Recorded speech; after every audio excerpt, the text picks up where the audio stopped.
welcomes Bruce Springsteen, NBC Tonight.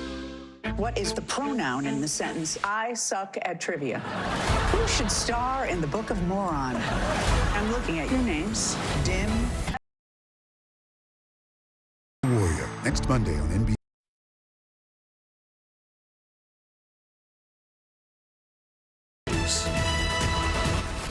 And that breaking news in Wilmington, where police are investigating a deadly hit and run. First responders say a man was lighting illegal fireworks in the street when he was hit. That driver then took off. Eliana Moreno live overhead for us in News Chopper 4. Eliana. Carolyn, and this all happened just after 9 o'clock on Fry's Avenue between G Street and Anaheim.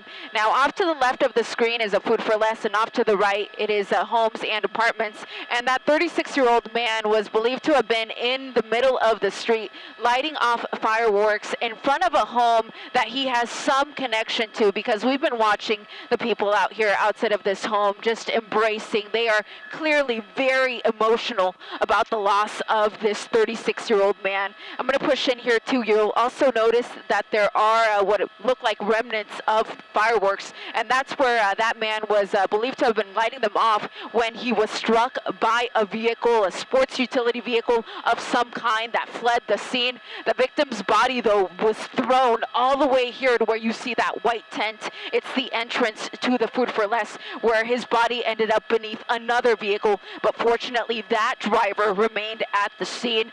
Now, we did speak to somebody on the ground who knew the victim. Here's what that woman had to say. He left behind children.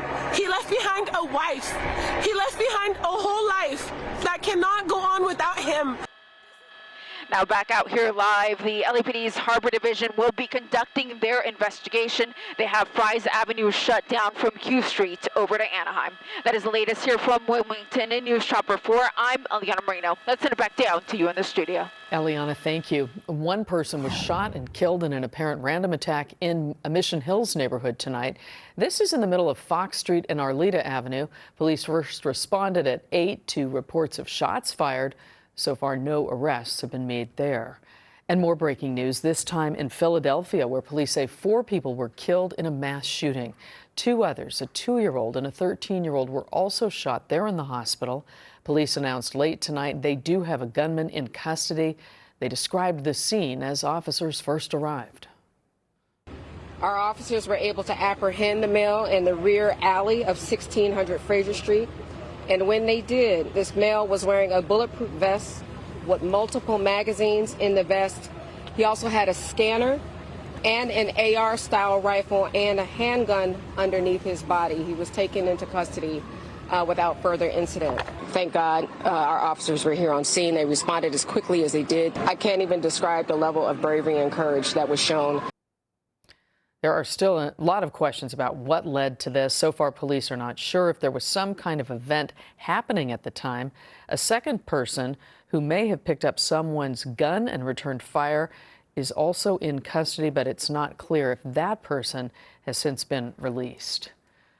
Well, take a look at this one. Police describe this robbery as something out of a movie scene. A group of thieves using a car to smash through a jewelry store, then demolish cases and attack an employee. NBC4's Christian Cáceres is in Laverne for us tonight with more of that chaotic scene. Christian.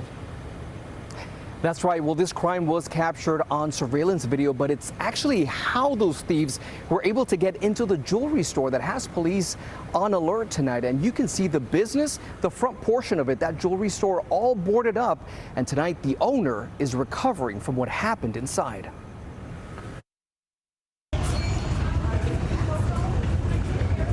A shocking view captured by nearby workers that has put this Laverne shopping center off Foothill Boulevard on their guard. I park in the back at night and I leave with pepper spray in my hand and my key is ready because you don't know. Watch as the surveillance video of Rodeo Jewelry captures the moments a car rams into its front entrance on Saturday around noon.